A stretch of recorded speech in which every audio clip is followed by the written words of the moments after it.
Okay, happy Thursday to everyone. Hope you're doing all right.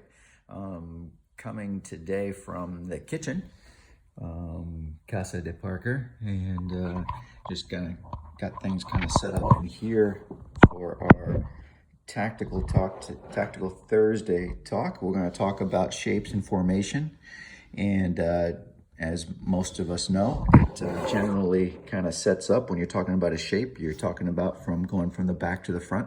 So white would be in a 4-4-2 diamond. Red here would be in a 4-3-3 in a funnel, you would call it, or you would call that an inverted triangle. So usually when we talk about shapes, we're talking about going from back to front. So 1-4-4-2 against a 1-4-3-3. And then when we talk about the lines or the shape within the shape, we talk about being flat or being in a triangle or being in a box or being in a diamond. So white in this would be 1-4-4-2 diamond. Red would be 1-4-3-3 funnel, as we would call it. So talking about tactics and why we do what we do and when we do it. Which, well, usually trying to win the midfield more than anything. That's the way we kind of set things up and why we do what we do. We want to make sure that we own the ball, and we feel like if we have the ball, we can dictate what happens in the game. Second thing we want to do is make sure we're providing the right type of cover in the back, while at the same time being able to cause problems to the other team in D. So as we've talked about before, if you divide the segments of the field into 4 quadrants moving horizontally, this would be A, B, C, and D. So we're trying to cause some problems in here in D. Yeah, everything we do is about trying to score goals. And, the object of the game is to score more goals than the other team in the allotted time. So real deep thoughts from Nutley today. But we're going to talk a little bit about how we change and why we change and what our philosophy is when it comes to things like that. So if we're playing against our front three, so if we're in white in this scenario, we're playing against, this is some of the shapes that we had when we played Vassar this year. So if we're playing against our front three, we want to make sure that we have cover and that our cover is in the middle of the field. So in this scenario, number 10 in red can be marked by both 3 and 4. If the ball gets out to 9 or 11, we always have cover. So if it gets out to 11 up here at the top, our number 2 is 1v1 and we have cover with 3. And it means 4 would mark 10 and 5 would be marking 9. Inversely, the other side of the ball in with 9, then 5 is 1v1 9 with 9, 4 is providing some cover, and 3 can mark 10 and 2 can mark 11. So pretty straightforward stuff with that. If we end up playing against our front 2, things kind of get a little bit different. So if we take a look from the other side, now Vassar has to deal with the front 2.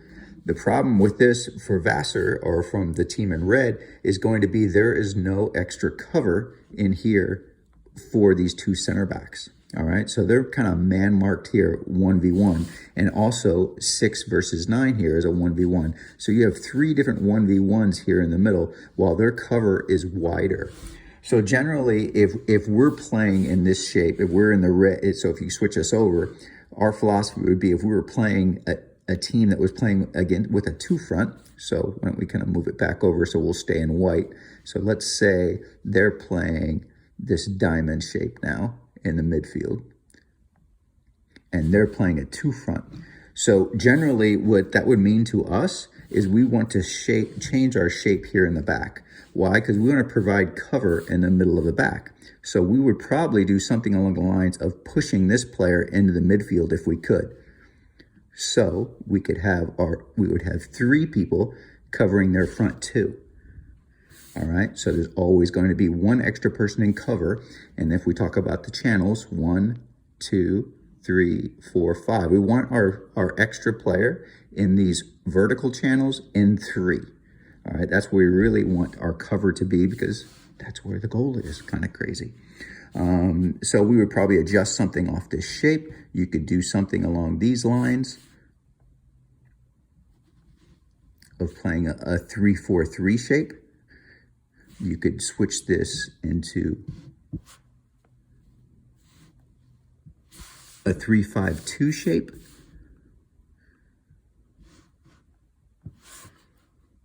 Or we could change it however we would need to do it to make sure that we're able to kind of take advantage of some of these things.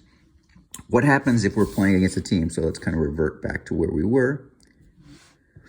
What happens if we're playing against a team that plays the old 1, 4, 2, 3, 1, 4, 2, 3, 1, which is very popular these days.